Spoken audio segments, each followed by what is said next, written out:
Most people spend their entire lives waiting for the right moment to change. They tell themselves, I'll start Monday, I'll start next month, I'll start when things calm down. But here's the truth. Nobody tells you. You don't need more motivation. You need better habits. In this video, I'm going to share 5 habits that completely transformed the way I think, work, and live. These aren't generic tips you've heard 1,000 times.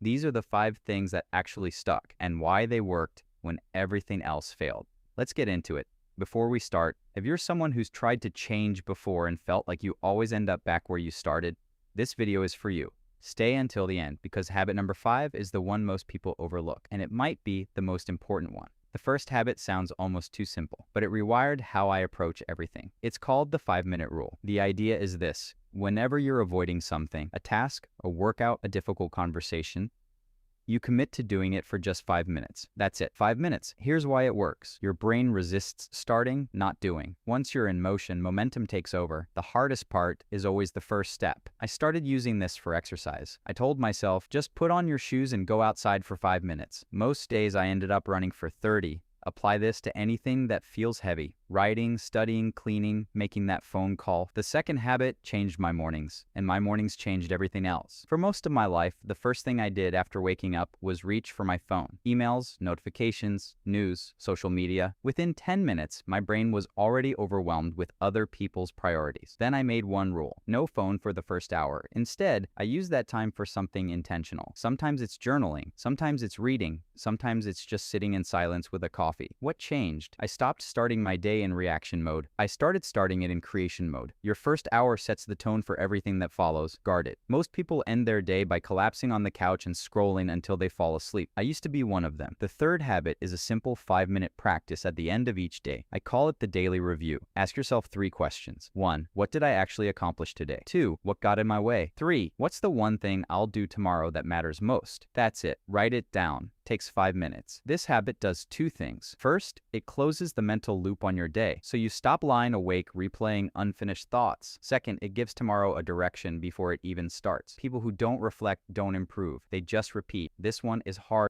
but the impact it had on my relationships and career was bigger than almost anything else. Most of us avoid difficult conversations. We let resentment build. We say, it's fine when it's not. We stay quiet when we should speak up. I made a commitment to stop doing that. Whenever I notice something bothering me with a friend, a colleague, a family member, I address it within 24 hours. Not aggressively, just honestly. What happened? The relationships that survived those conversations became 10 times stronger. And the ones that didn't, I found out they weren't what I thought they were. Discomfort is the price of clarity. Pay it early before the interest compounds. The 5th habit is the one most people skip because it feels selfish. It isn't. Every day I spend at least 20 minutes learning something new, a book, a podcast, a course, something that makes me slightly better at navigating the world, not for anyone else, just for me. Here's the thing about self-investment. It has compound interest. The person you are in 5 years is built by the small things you do today. Most people spend more time maintaining their car than maintaining their mind. You are your most valuable asset. Treat yourself like one. 5 habits. 1 rule. Don't try to implement all 5 at once. Pick one. Just one. Start with the 5-minute rule if you're not sure. It's the easiest entry point and it builds momentum for everything else. If this video gave you something useful, leave a comment below telling me which habit you're starting with. And if you want more content like this, subscribe. I'll see you in the next one.